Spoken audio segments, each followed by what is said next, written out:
सोमवार को जेड मोड़ टनल का उद्घाटन कर सकते हैं पीएम। गांधरबल जिले में पुलिस और केंद्रीय अर्धसैनिक बल एक्शन में जगह जगह लगे नाकों पर हर गाड़ी की सख्ती से जांच हो रही है।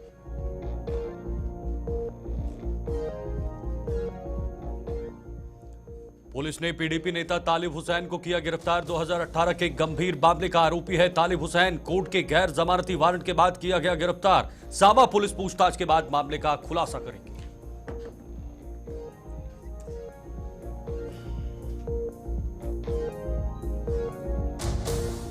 नमस्कार, गुलिस्तान न्यूज देख रहे हैं आप और जम्मू कश्मीर के इस खास बुलेटिन के साथ मैं शीतल शर्मा। इस बुलेटिन की शुरुआत कुछ अहम खबरों से करेंगे। प्रधानमंत्री नरेंद्र मोदी के सोमवार 13 जनवरी को कश्मीर दौरे के मद्देनजर सुरक्षा व्यवस्था बढ़ा दी गई है। प्रधानमंत्री सोमवार को गांधरबल जिले में जेड मोड़ टनल के उद्घाटन के लिए आ सकते हैं, जिसके चलते गांधरबल में भी इस सुरक्षा चाक चौबंद कर दी गई है। गांधरबल व इसके आसपास के इलाकों में जम्मू कश्मीर पुलिस और केंद्रीय अर्धसैनिक बलों ने नाके लगा दिए हैं और जहां हर आने जाने वाली गाड़ी व दो पहिया वाहनों की सख्ती से जांच की जा रही है।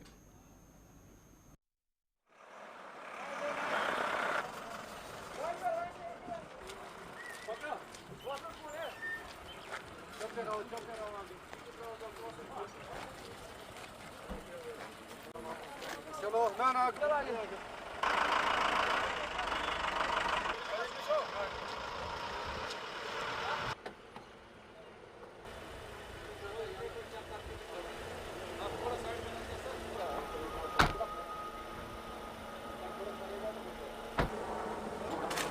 प्राइम मिनिस्टर का दौरा, जम्मू कश्मीर में सिक्योरिटी अलर्ट, जगह जगह पे चेकिंग। गांधरबल डिस्ट्रिक्ट में 3 tyre security, CRP, Jammu Kashmir police, army, सब नाकों पे फ्रिस्किंग चेकिंग चल रही है इस टाइम, जो गगनगेर में जेड मोड़ टनल गगनगेर और सोनमर्ग को कनेक्ट कर रही है। इसी सिलसिले में चनर नाका, गुन नाका, कुलन नाका, गांधरबल डिस्ट्रिक्ट में जगह जगह पे चेकिंग चल रही है इस टाइम। पूरी तरह से सिक्योरिटी अलर्ट किया गया, सिक्योरिटी गिफ्ट किया गया। 3 टायर सिक्योरिटी है, सारी एजेंसियां लगी हैं।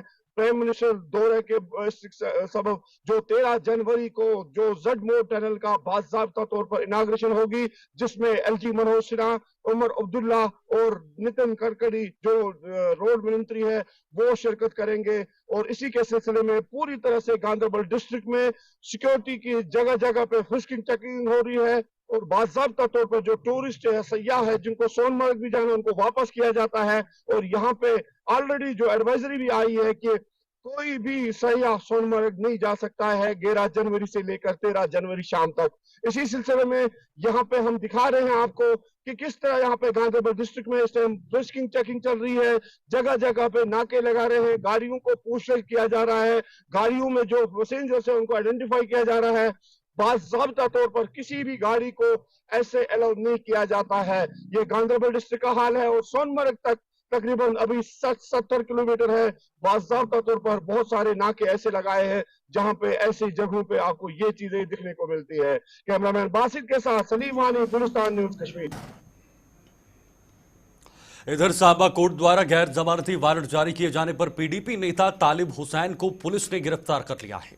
तालिब हुसैन 2018 के गंभीर मामले के आरोपी हैं और उसके खिलाफ सख्त रुख अपनाते हुए कोर्ट ने गैर जमानती वारंट जारी किया था, जिसे सांबा पुलिस ने जम्मू के सिदड़ा इलाके से गिरफ्तार कर लिया है।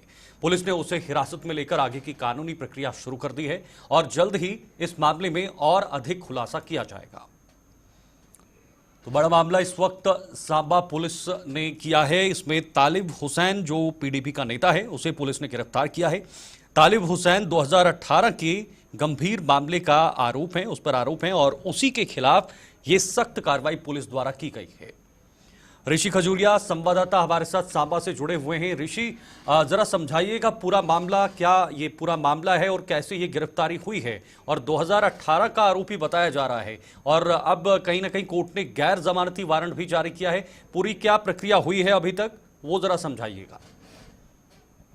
देखिए, बिल्कुल आपको बता दें कि सांबा पुलिस ने एक बड़ी कामयाबी हासिल की है। जिस तरह से पीडीपी नेता तालिब हुसैन को गिरफ्तार किया गया है, मैं आपको बता दूं कि जो हमें सोर्सेस के मुताबिक यानी सूत्रों के मुताबिक जो जानकारी मिल रही है वो जानकारी ये है कि 2018 में ये एक गंभीर मामले का आरोपी है, जिसके चलते ऑनरेबल कोर्ट की बात करें तो कोर्ट की तरफ से नॉन बेलेबल वारंट जो वो इशू किए गए थे इसके खिलाफ, जिसके बाद पुलिस ने भी अपना कड़ा रुख अपनाते हुए इन वारंट को जो वो एग्जीक्यूट किया है और ये जो बताया जा रहा है तालिब हुसैन काफी समय से जो है वो पुलिस की गिरफ्त से दूर था, लेकिन फाइनली पुलिस को जो इनपुट हासिल हुए, उसके बाद पुलिस ने अपनी जो विशेष टीम है उसको कॉन्स्टिट्यूट किया और ये पता चला कि ये शायद सिद्धड़ा इलाके में किसी घर में छिपा हुआ है। तो फाइनली पुलिस ने जो है सिद्धड़ा इलाके से इसको गिरफ्तार कर लिया है। अब जिस तरह से पुलिस ने इसको गिरफ्तार कर लिया है तो अब कोर्ट में भी पेश किया जाएगा और तमाम इसमें जो पूछताछ है इससे की जाएगी और उसी के साथ साथ इन्वेस्टिगेशन पुलिस ने और बड़े स्तर पर जो वो शुरू कर दी है। लेकिन मैं आपको याद कराना चाहता हूँ,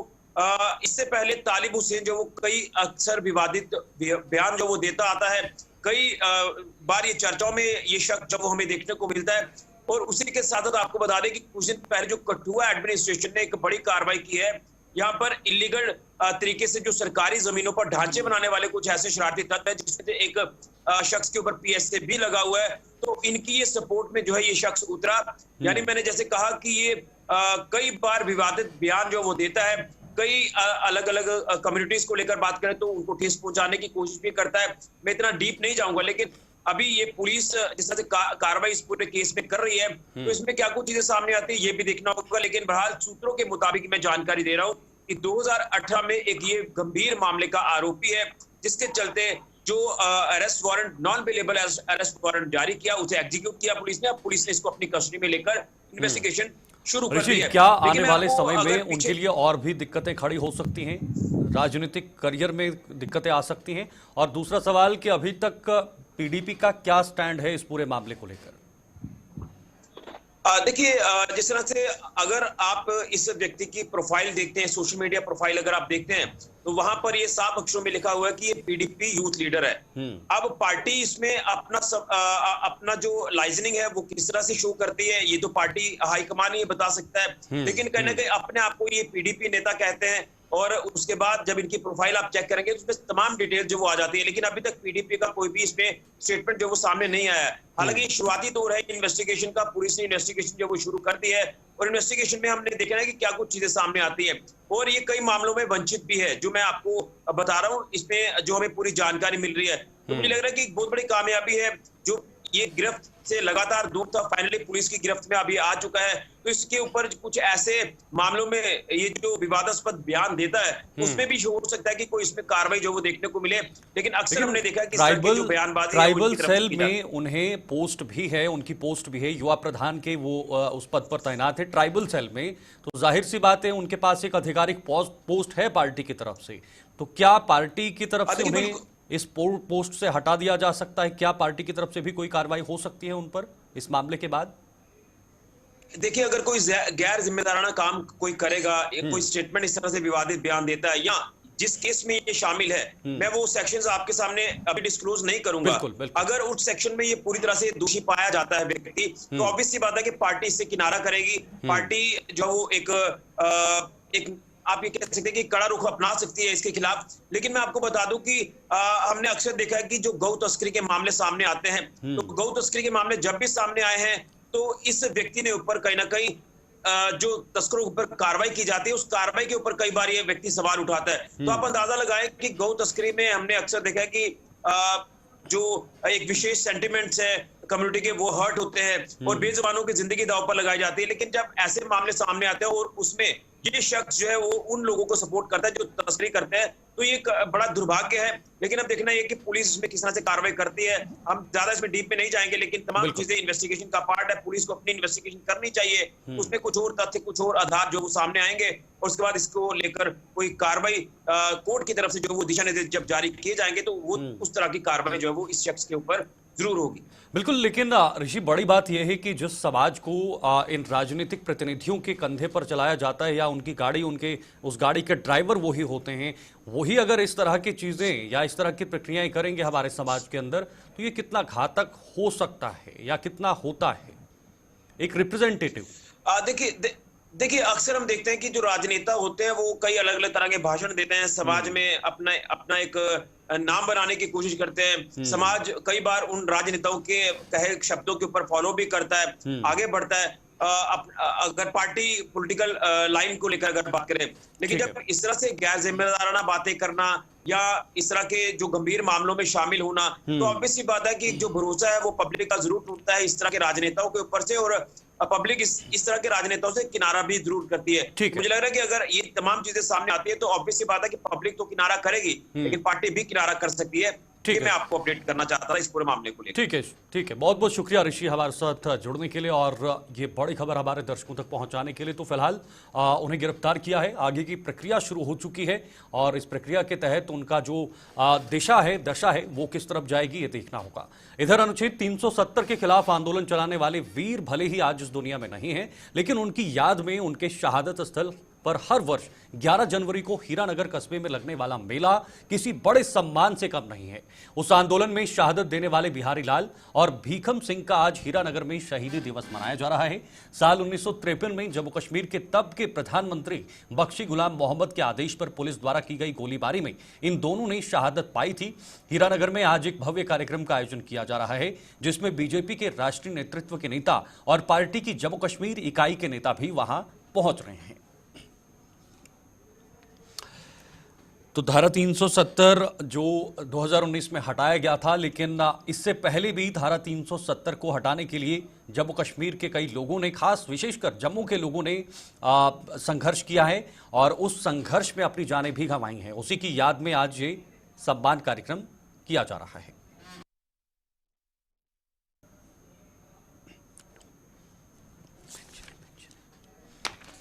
तो आज भी ये तमाम लोग हैं जिन्होंने आज़ादी के बाद से संघर्ष किया है और जैसे मैंने पहले ही बताया कि 1953 में ये पूरा मामला हुआ था और 370 के यहाँ से जो है वो खात्मे के संघर्ष में इन्होंने अपनी अहम भूमिका निभाई थी। हमारे साथ हमारे सहयोगी रंजीव मेहता हमारे साथ जुड़े हुए हैं। रंजीव, देखिए, आज़ादी के बाद से ही जब से यहाँ पर ये धारा लगी हुई थी जम्मू कश्मीर के अंदर और उसके बाद से कई ऐसे लोग हैं जम्मू के अंदर या थे जिन्होंने अपनी अहम भूमिका निभाई थी धारा 370 को और जम्मू कश्मीर को एक अभिन्न अंग बनाने के लिए।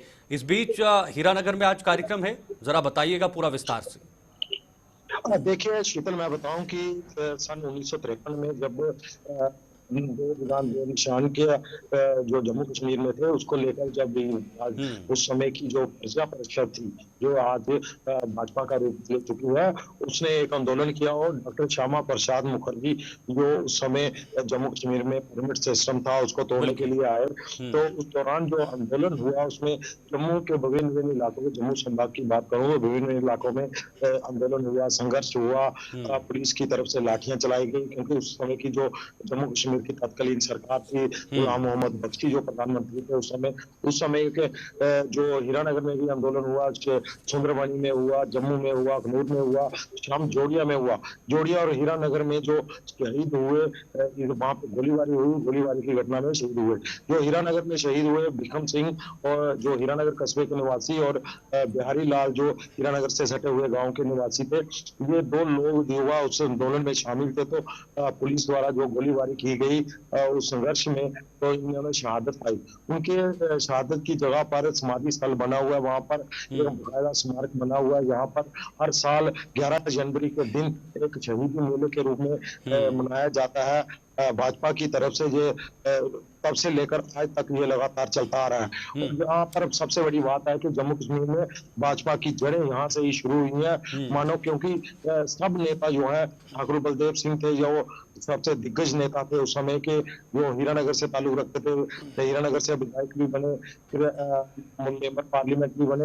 यहाँ पर मैं बताऊं कि समाधि स्थल में आज उनके शौर्य के लिए जो जिन्होंने बलिदान दिया है उसके लिए ये भव्य कार्यक्रम जो शहीदी मेले के रूप में मनाया जाता है, वो किया जा रहा है। ये लड़ाई सीमित लड़ाई या छोटी लड़ाई नहीं रही है, बहुत लंबी लड़ाई लड़नी पड़ी और अंततः सफलता मिली 2019 में जब धारा 370 को हटाया गया। क्या अभी भी उन सबका योगदान भूलना नहीं चाहिए और ये प्रेरणा है उन लोगों के लिए, आगे आने वाली पीढ़ी के लिए, कि देश के लिए लड़ना हमारा कर्तव्य है और हमारा सौभाग्य भी है? बिल्कुल उस युवावस्था में जिस तरह से उन्होंने अपने प्राणों की आहुति दी, जम्मू कश्मीर को भारत के साथ जोड़ने के लिए जो कानून थे वो नहीं थे, उनको कानूनों को लागू करवाने के लिए जो आंदोलन हुआ वो 70 साल तक ये आंदोलन चला और फिर 2019 में जाकर जो देश की सरकार थी उस समय भाजपा की सरकार नरेंद्र मोदी के नेतृत्व में, उसने जाकर 370 को उठाया और जम्मू कश्मीर को पूर्ण रूप से एक ही तरीके से, क्योंकि जो कानून उस समय भारत में पूरे देश में लागू होता था वो जम्मू कश्मीर में नहीं होता था। तो अब सारा कानून जो पूरे देश में लागू होता है वो जम्मू कश्मीर में भी लागू होता है। तो उसको लेकर इन शहीदों की शहादत को नहीं भूलना चाहिए। वहीं इसी को लेकर भाजपा हर साल यहाँ पर एक भव्य शहीदी मेले का आयोजन करती है और इसमें भाजपा के शीर्ष नेतृत्व आडवाणी जी से लेकर अटल बिहारी वाजपेयी 2 बार आ चुके हैं यहाँ पर, लाल कृष्ण आडवाणी जी आ चुके हैं, मगनलाल खुराना हो, चाहे जितने भी बड़े बड़े नेता हैं बीजेपी के, वो सब यहाँ पर हाजिरी लगाते हैं और लगातार यहाँ पर आते रहे हैं। आज भी जम्मू कश्मीर के जो प्रभारी हैं तरुण चुग वो यहाँ पर आने का कार्यक्रम है। जो केंद्रीय मंत्री हैं डॉक्टर जितेंद्र सिंह वो वर्चुअल मोड से इस जहाँ पर संबोधित करेंगे। तो इस तरह से जितने भी तमाम जो नए एमएलए जो विधायक बने हैं, पार्टी प्रेसिडेंट हो सत शर्मा हो या साहब, जहाँ पे आज कर शहीदों के को फूल माला चढ़ाकर अपनी श्रद्धांजलि अर्पित करेंगे और साथ में बैठक को जो जनसभा है उसको संबोधित भी करेंगे। अभी थोड़ी देर पहले जो मथुरा के एक विधायक श्रीकांत शर्मा जी वो अभी वहां पे पहुंचे हैं, वो उनको भी विशेष रूप से इस कार्यक्रम के लिए आमंत्रित किया था। तो लगातार ये इस तरह का कार्यक्रम हीरानगर में भाजपा का सशक्त करने के लिए किस तरह की बातें आज इन शहीदों के परिवारों के लिए करनी है, क्योंकि बिहारी लाल और बिक्रम सिंह के परिवार से आज चंद लोग ही हैं जो उस समय के बचे हैं। 2 लोग घायल भी हुए थे, बद्रीनाथ और चमनलाल जी। बहुत बहुत शुक्रिया, ये बहुत बहुत धन्यवाद हमारे साथ जानकारी साझा करने के लिए। बहुत बड़ा दिन है क्योंकि वो वीर जिन्होंने जम्मू कश्मीर के लिए लड़ाइयां लड़ी थी और आज भी उन्हें याद किया जाता है।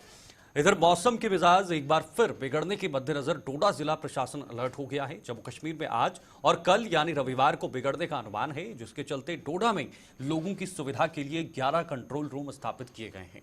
जिले की हर सब डिवीजन में एक कंट्रोल रूम की व्यवस्था की गई है ताकि बारिश और बर्फबारी की सूरत में पैदा होने वाली किसी भी हालत से निपटा जा सके। डोडा में आसमान पर बादलों ने डेरा डाल दिया है और ऐसी संभावना जताई जा रही है कि जिले में एक बार फिर बारिश और बर्फबारी का दौर शुरू हो सकता है।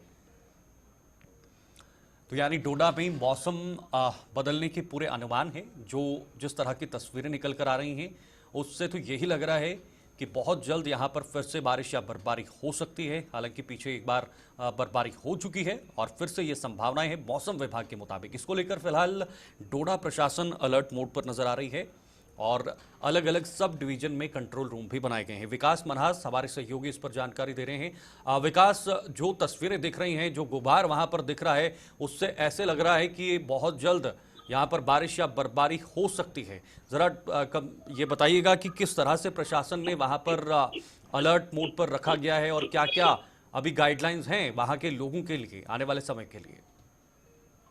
देखिए शीतल, जिस तरह से वेदर एडवाइजरी जो है जारी हुई थी उसके बाद यहाँ की एडमिनिस्ट्रेशन ने भी इसको देखते हुए पहले 6 से 7 तारीख तक जो है पहले अलर्ट पे रहे थे, यानी उस टाइम पर भी इस तरह की एडवाइजरी सामने आई थी। लेकिन उसके बाद दोबारा से 11 और 12 जनवरी के लिए दोबारा से वेदर एडवाइजरी थी जिसमें बारिश या बर्फबारी होने का अनुमान लगाया जा रहा था। लेकिन अब जो है यहाँ की एडमिनिस्ट्रेशन जो है इस तरह से अलर्ट पे है कि 11 कंट्रोल रूम बनाए गए हैं अलग अलग सब डिवीजन में और ऐसे में जितने भी लोग यहाँ के रहने वाले हैं उनके लिए हेल्पलाइन नंबर भी जारी किए हैं ताकि किसी तरह की कोई दिक्कत या किसी तरह का कोई सामना करना पड़े तो वो लोग जो है इस नंबरों पर राब्ता कर सकते हैं, चाहे फिर भद्रवा हो, ठाटरी, गंधो, देसा का एरिया हो, मरमत का एरिया हो, गुंदना का, तमाम जगहों पर, और चाहे फिर नेशनल हाईवे अथॉरिटी द्वारा उनके भी नंबर जारी किए गए हैं क्योंकि कहीं पर भी कोई गाड़ी अगर रुक सकती है तो ऐसे में अगर कहीं बारिश या बर्फबारी ज्यादा हो जाती है और पहाड़ी वाला एरिया है और लगातार यहाँ की एडमिनिस्ट्रेशन इन चीजों पर ध्यान दे रही है कि कभी भी मौसम बिगड़ सकता है, तो ऐसे में कोई समस्या वो आए या फिर जो टूरिस्ट। विकास, अगर मैं गलत ना हूं तो डोडा का लगभग 90% इलाका जो है वो पहाड़ों में बसता है। लोग पहाड़ों में बसते हैं और दूर दूर बसते हैं, जहां पर रोड कनेक्टिविटी है लेकिन कच्ची सड़कें हैं। वहां पर उस कनेक्टिविटी को बरकरार रखा जाए, आवाजाही को बरकरार रखा जाए, नेटवर्क कनेक्टिविटी बरकरार रहे, बिजली वहां पर पहुंचे, या फिर जो पानी की लाइंस है वो बरकरार रहें। इन तमाम चीज़ों को लेकर प्रशासन किस स्तर पर कदम उठा रही है ताकि कोई दिक्कत ना हो आम लोगों को, पहाड़ी पर जो लोग रहते हैं?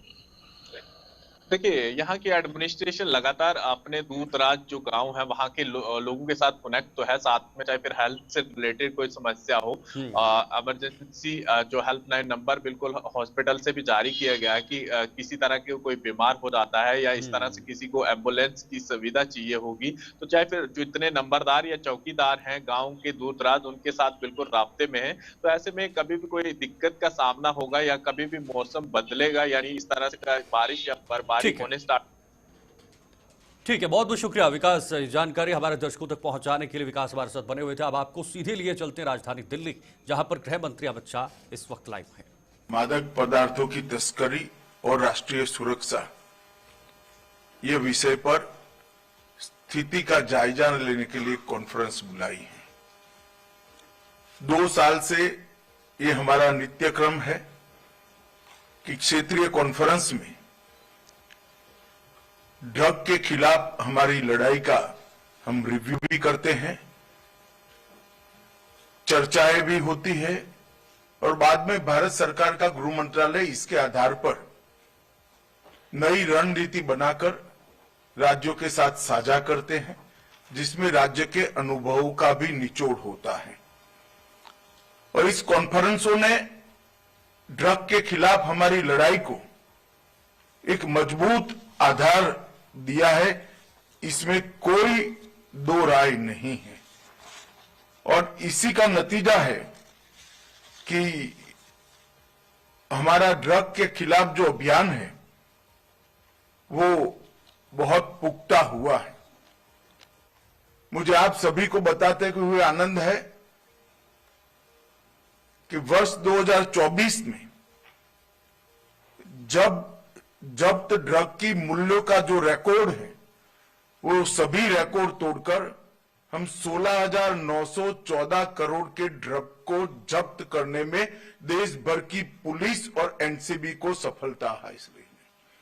आजादी के बाद का ये सबसे बड़ा आंकड़ा है। यही इंगित करता है कि हमारे प्रयासों को सफलता मिल रही है। मगर फिर भी मैं कहना चाहूंगा कि ये पर्याप्त नहीं है। हमारे सामने जो चुनौती है वो चुनौती को देखते हुए हमें और मजबूती के साथ और शिद्दत के साथ, बारीक प्लानिंग के साथ, सातत्यपूर्ण मॉनिटरिंग के साथ और समय समय पर समयानुकूल रणनीति बनाकर आगे बढ़ना होगा, तभी हम सफल हो पाएंगे।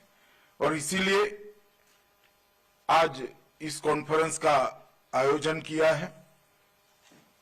मित्रों, हम सभी जानते हैं कि मोदी जी की जो संकल्पना है, आजादी के शताब्दी के वर्ष पूर्ण विकसित भारत बने और विश्व में हर क्षेत्र के अंदर भारत सर्वप्रथम हो, इस प्रकार के भारत का निर्माण करना है, तो नशा मुक्त भारत के सिद्धि के बगैर ये नहीं हो सकता। और ये लड़ाई कोई एक केंद्र सरकार, कोई एक राज्य सरकार, केंद्र सरकार या राज्य सरकार के कोई एक विभाग, इस प्रकार से हम नहीं लड़ पाएंगे। केंद्र और राज्य मिलकर एक साथ एक प्लेटफॉर्म पर आकर दोनों सरकारें के सभी संबंधित विभागों ने मनोयोग के साथ योगदान देकर, परिश्रम कर ये विजय हमने प्राप्त करनी ही पड़ेगी। आज इस दिशा में हमने यहां पर मादक द्रव्यों को जलाने का एक पखवाड़ा चालू किया है।